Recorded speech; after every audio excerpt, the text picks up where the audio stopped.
Hey, this is Dave DeCamp from antiwar.com. This is anti-war news for Friday, February 24th, 2023.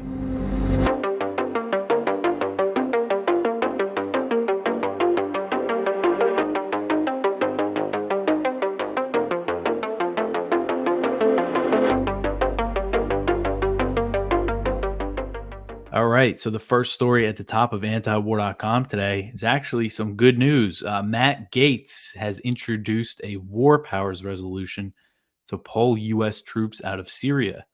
So Gaetz, the Republican House representative from Florida, he introduced a war powers resolution that would order President Biden to pull all U.S. troops out of Syria. And this came after 4 U.S. troops were reported injured in a raid against ISIS in the country. So in a statement that Gaetz released when announcing his resolution, he said, quote, Congress has never authorized the use of military force in Syria. The United States is currently not in a war with or against Syria, so why are we conducting dangerous military operations there? President Biden must remove all U.S. armed forces from Syria. America first means actually putting the people of our country first, not the interests of the military industrial complex, end quote. So he said the purpose of the resolution was to see where Congress stands on the U.S. military presence in Syria, to put it to a vote, to see where the parties, end up. According to a press release from Gaetz's office, the War Powers resolution is privileged, which means that the House will be forced to vote on it within 18 days of its introduction. And the press release said that it was introduced on Tuesday. So that would put the vote, they have to vote, by mid-March. So Gaetz talked about this to Fox News. He said, quote, since the invasion of Ukraine, we seem to have turned our attention away from some of America's entanglement in Syria. And the purpose of my legislation is to force members of Congress to vote on record regarding whether they think we ought to continue Obama's war in Syria, end quote. Gaetz criticized progressive Democrats for supporting U.S. involvement in Ukraine, and he said he wanted to see where the anti-war coalition in Congress falls when it comes to the Middle East. He said, quote, is it more on the right? Is it more on the left? Is it some amalgamation thereof? But this resolution will test who is truly adherent to what I believe is America First foreign policy and who continues to believe in Middle Eastern adventurism, end quote. So in July 2022, the House actually did vote on something similar. It was an amendment proposed to the National Defense Authorization Act by Representative Jamal Bowman from New York. He's a Democrat. And this amendment would have cut U.S. funding for the U.S. presence in Iraq within 1 year if President Biden didn't get authorization for the war. And the amendment failed, but it did show, where people stand. And it was actually Democrats who voted mostly in favor of it. It was 60% of House Democrats voted in favor of that amendment. According to the House clerk, 130 Democrats voted in favor. Only 25 Republicans supported the amendment. So a lot of people voted against it. It failed pretty badly. But again, it showed, who supports ending this war or winding it down. Gaetz noted that the presence in Syria risks sparking a wider war as U.S. troops have encountered Russian soldiers in the country. He just talked about the risk of it turning it, because Russia has a presence there. Iran also has a presence there. That's something I always talk about, is how, these U.S. bases often come under attack. And there hasn't been many casualties lately, but again, it always risks, it's a tripwire for a big war in the region. And the U.S. has about, I always see the number, it's either 900 or 1,000 troops in Syria. And the U.S. also backs the SDF, which is a Kurdish group. And by doing that, the U.S. controls about 1/3 of Syria in the east. That's a good chunk of the country. And, the Syrian government doesn't want it, so it's an occupation. And on paper, nominally, this is about fighting ISIS, and the U.S. has stepped up operations against ISIS recently. But really, this is part of the economic war against Damascus, as the area that's of Syria that the U.S. controls is where most of the oil is. If you remember in 2019, Trump said he was going to pull out, but then he reversed the decision. He said, we're going to stay, we're going to secure the oil. We're going to keep the oil, is what he said. And on top of the occupation, as I always talk about, the US has crippling economic sanctions on Syria specifically designed to prevent the country from rebuilding after war. The US issued a 180-day waiver on these sanctions for transactions related to relief efforts following that really horrible earthquake that has killed over 40,000 people, mostly in Turkey, but still many thousands in Syria. And UN experts say, the waiver is not enough. The US should lift all the sanctions. So it'll be interesting to see where this resolution goes and who supports it. There could be a good opportunity to really push this thing, and hopefully Gaetz is going to work with some Democrats on this. Progressives that I think, even though they've been really bad on Ukraine, I think a lot of them will still support this, and not just progressive Democrats. Again, 60% voted for that amendment. So he could find some good support for this across the aisle, and I'm sure a decent amount of Republicans would support it. Not sure if it would be enough to get it passed, but we'll see how it goes. And there's going to be a vote, and I'll keep you updated on it if there's any sort of action related to this. I'll have more information for you on Monday, but yeah, I mean, this is good news, I think. And Gaetz, he's the one, he introduced that Ukraine fatigue resolution that called to end U.S. support for Ukraine. So he's been pretty good lately. I just hope that he, keeps it up when it comes to, China and Taiwan, which most Republicans are really bad on. But right now, I think, supporting, getting behind this war powers resolution is really important, and it's encouraging to see this here. All right, the next one here, the U.S. to expand its military presence in Taiwan. So speaking of China, according to a report from the Wall Street Journal that came out on Thursday, the U.S. plans to deploy between 100 and 200 troops to Taiwan in the coming months, which doesn't sound like much, but that would quadruple the U.S. military presence on the island. And it would mark the most significant deployment of U.S. military forces to Taiwan in decades, and it risks provoking China. The U.S. has sent military trainers to Taiwan since 1979. So the U.S. severed diplomatic relations with Taipei in 1979. The U.S. used to have bases in Taiwan, and they had a mutual defense treaty that ended then. They pulled troops out, but they still sold them weapons, and they would send like a few dozen military trainers. According to the Wall Street Journal, the U.S. presence last year was 30 troops. So going from 30 to 100 or 200 is a significant change. And the purpose of the deployment would be to train Taiwan's military on U.S. weapons and to prepare for a future conflict with China. U.S. Special Operations Forces and Marines have been sent to Taiwan in recent years for this purpose, but again, small numbers.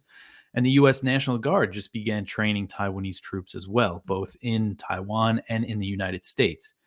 Again, similar to, Ukraine, after the 2014 coup that the U.S. backed, they started sending, these small numbers of troops to Ukraine to train Ukrainian forces, and other NATO countries did as well. And so this small U.S. military presence that is usually in Taiwan, again, these few dozen U.S. troops, has always been an open secret, but was never officially confirmed until 2021, when President Tsai Ing-wen became the first Taiwanese leader to acknowledge U.S. troops were on the island in 1979. And there was some more news on Thursday related to U.S.-Taiwan increasing military cooperation. The South China Morning Post reported that Taiwan is planning to send at least 500 troops to the U.S. for military training, which is way more than they usually send for training. Again, this represents a big increase. This is from a report from Taiwan's central news agency that said this marks the first time troops at a battalion level, which is between 500 and 700 troops usually, will be traveling to the U.S. for training. Usually it would either be a platoon, which is 25 to 60 troops, or a company, which is 80 to 150. That's usually the numbers that they would send, but they're increasing that. And the reports came after U.S. and Taiwanese officials held talks in Washington, D.C. This was on Tuesday, and they held talks at the de facto embassy there. And, these talks are usually kept private. These talks happen often, but they were, they told the media about them. They made them public. And this is the pattern that we're seeing. These, unofficial exchanges between the U.S. and Taiwan that have been going on are increasing and are becoming more public. And a source told the Central News Agency, which is probably a Taiwanese source, that this is all intentional. The source said, quote, "Usually plans like this would remain hush-hush. to prevent drawing the ire of the Chinese communists. But with US Taiwan relations becoming more solid and US China rivalry intensifying, sometimes exposure of these activities is done intentionally to show the close cooperation and partnership between the US and Taiwan, end quote.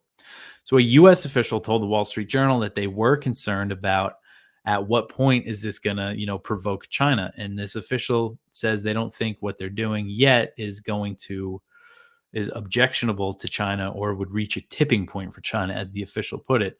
But, China has already responded to a lot of this stuff in what I think is a pretty big way by launching these huge military exercises around Taiwan. There's more military pressure on Taiwan right now. Just today, I saw the Taiwanese Defense Ministry say that a bunch of Chinese warplanes, went over that median line that separates the Taiwan Strait, and they used to never do that. So Taiwan's under more military pressure as a result of all this, yet they act like nothing is nothing's happening here. So yeah, I mean, again, this is following that pattern, and this came after Tsai, the Taiwanese president, met with Ro Khanna and said that we were increasing military exchanges, and then we see all these reports. And I think we're just going to keep seeing things like this, and this again, despite the fact that it is provoking China, it is causing all these major military drills around Taiwan, and they practice a blockade, but they just keep doing it. The congressional visits keep coming, and the U.S. military support for Taiwan keeps increasing. The next one here, more with China. The Philippines is in talks with the U.S. and Australia on joint South China Sea patrols. So the Philippines have said that they are in talks with not just the U.S., but also Australia on conducting joint maritime patrols in the South China Sea. This is something that would definitely raise tensions between the U.S. and China. A Philippine Coast Guard spokesman said this week that announced these talks were going on and said that, they're not finalized, but this guy said that it was a certainty that these joint patrols would happen. They said the Coast Guard, the U.S. Coast Guard over there in the South China Sea, the U.S. has deployed Coast Guard cutters over there in recent years, and the U.S. Navy is down to do this, is what this Coast Guard spokesman said. And Lloyd Austin, the Secretary of Defense, basically confirmed this. He spoke with his Philippine counterpart on Tuesday and said that they discussed proposals to deepen cooperation, including the recent decision to resume combined maritime activities in the South China Sea. So China, the Philippines, and several other Southeast Asian nations all have overlapping claims to the South China Sea. China lays a pretty big claim. Taiwan also claims these waters. But if you're looking at the map here, this blue line is Vietnam. They claim a pretty sizable chunk of the waters as well. And they all have overlapping claims. It's not just China. But Austin Austin spoke with the Philippine defense minister about this encounter between a Chinese and Philippine boat that took place earlier in February. The Philippines said that the Chinese boat pointed a laser at them, and they were upset about it. And these things happen. There's these standoffs around these disputed rocks and reefs that both the Philippines and China claim. This one was near Second Thomas Shoal, which is somewhere in this area, and it's controlled by the Philippines.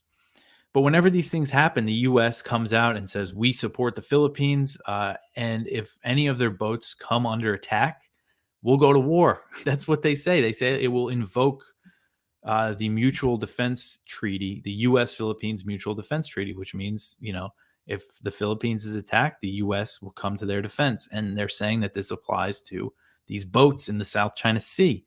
And Austin repeated that on Tuesday. And now joint patrols. I mean, if American vessels are right there when these encounters happen, it just raises the risk of a conflict, some stupid thing happening because tensions are high and it blowing up into something big, especially with the state of U.S.-China relations right now. So I think this is just another step in that direction, So anyway, the next article here, China says that sending weapons into Ukraine will not bring peace. So China's representative to the UN on Thursday said that sending weapons to be used in the Ukraine war will not bring peace. And this comes as the U.S. is claiming Beijing is considering providing Moscow with military aid for the conflict. So this was at the UN General assembly. This was China's deputy ambassador to the UN, Dai Bing.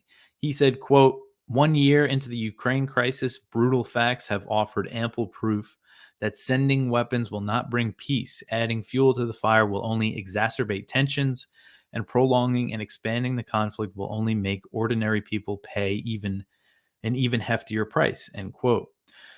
And he reiterated that China's position is that the warring sides should enter talks and reach a ceasefire as soon as possible. That's what China's been saying for a while now, for all along, pretty much. And again, this comes after Blinken claimed that China is considering arming Russia. The Wall Street Journal reported on Thursday that the U.S. was considering releasing intelligence that shows Beijing is weighing whether to supply Russia with weapons. But it's not clear what information the U.S. actually has.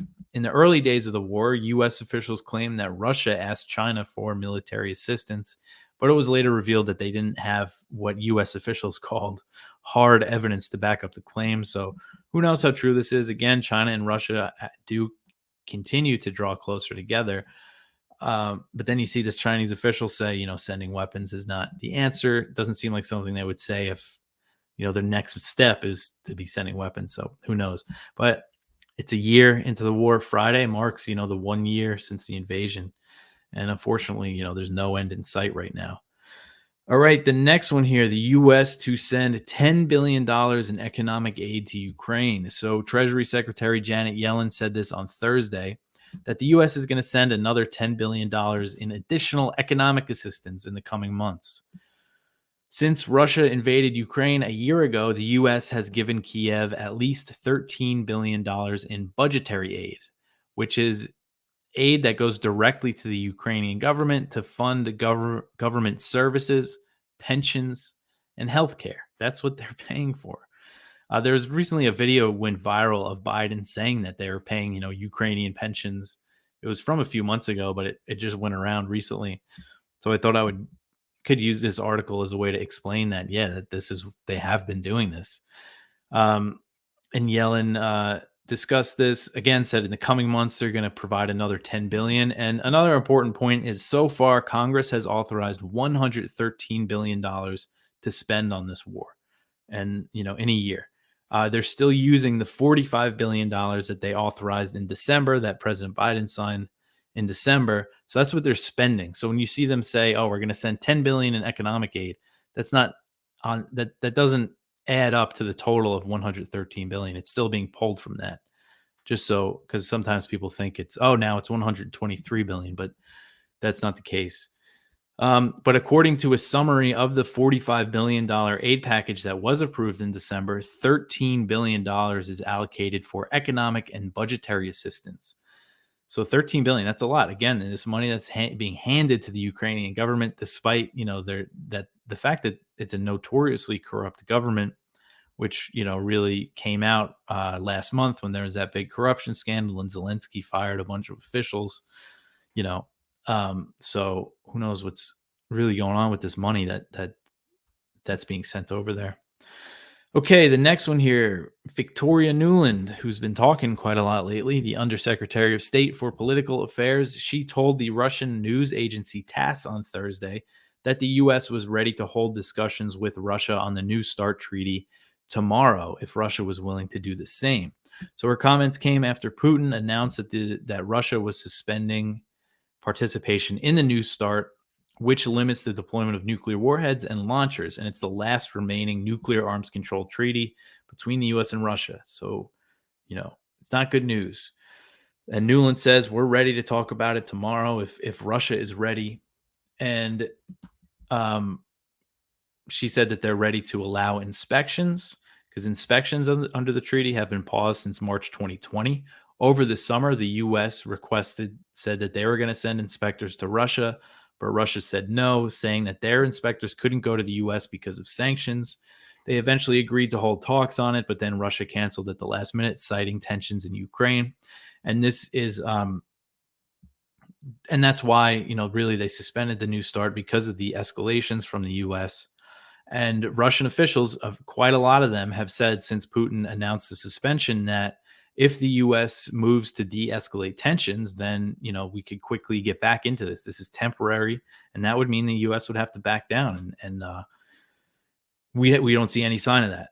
Nuland also discussed with TASS negotiations. She said that the U.S. would only support negotiations on this war if it was done under Zelensky's peace formula, which the Ukrainian peace demands are full Russian withdrawal, tribunal for war crimes, and those are their preconditions for talks. So it shows that the U.S. isn't serious about pushing for talks right now. There have been signs that they're telling Ukraine they got to start thinking about an end game here and might have to give up some of their demands. But right now, full steam ahead.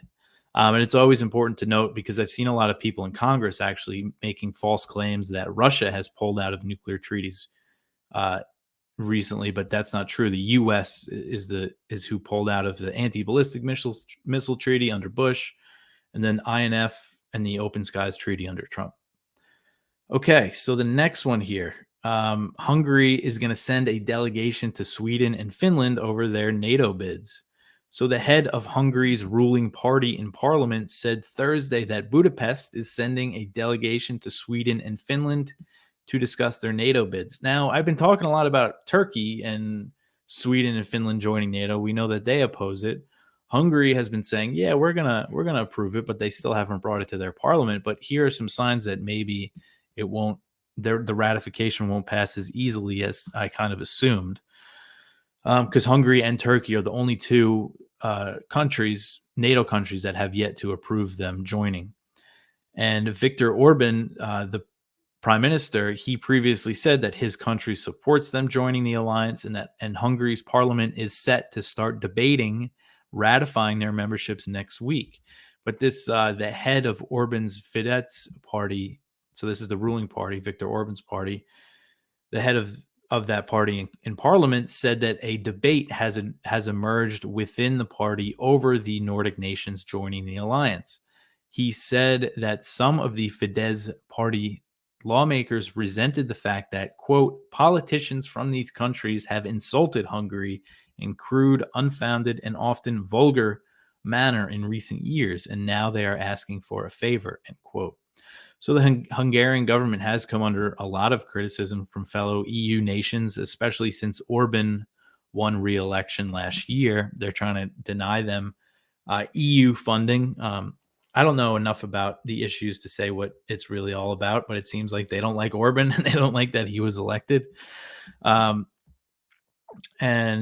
But anyway, this delegation is going to be sent to Sweden and Finland soon, and they said it would not delay the parliament's plans to debate the issue next week.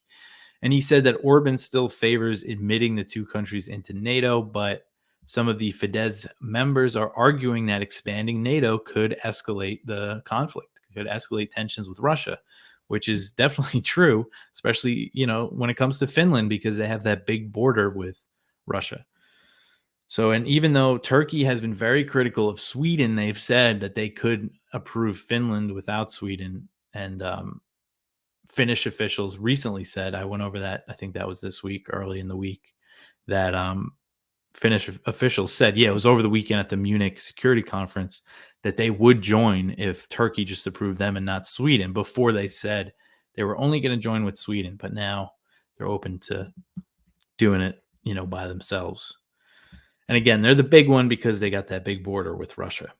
All right, the last news story here. Israel strikes Gaza as tensions soar following deadly West Bank raid. So Israeli fighter jets struck targets in the Gaza Strip on Thursday after rockets were fired from the besieged Palestinian enclave following a deadly raid in Nablus in the West Bank, which killed 11 people. So there were no reports of casualties on either side, but there's a picture here. If you're watching, columns of smoke were seen rising from the buildings that were struck.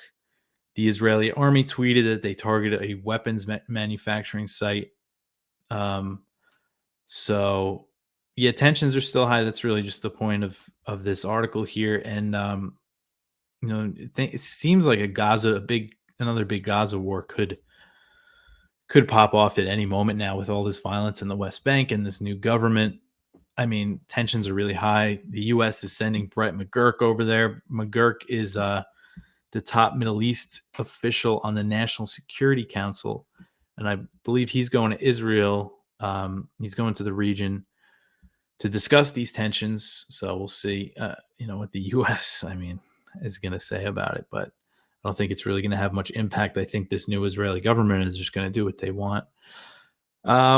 Anyway, that is it for the news for today. Go check out our Viewpoints. We have one from Doug Bandow, what they did not talk about in Munich. That's over at the American Conservative. One from Ted Snyder, when Biden says, as long as it takes, does Ukraine hear? That is at the Libertarian Institute. One from John and Nisha Whitehead, endless wars are the enemy of freedom. And one from Judge Knapp, war and indifference. And the spotlight, Ukraine maximalists on the right still dominate, but for how long? By William Ruger over at Responsible Statecraft. We have a video in the blog that was posted from The Spectator, and it is John Mearsheimer talking about the war in Ukraine. That's always interesting to listen to. But that is it. That's it for the week. Again, good news about the Gaetz bill. We'll see how that goes. Hopefully it gets some support, on both sides of the aisle there, and I'll definitely update you on that on Monday. It would be good to really push it, I think, and get the word out, maybe start calling some representatives and stuff like that. So yeah, it's exciting. But anyway, that's it for me for the week. I will talk to you after the weekend. Thanks for listening.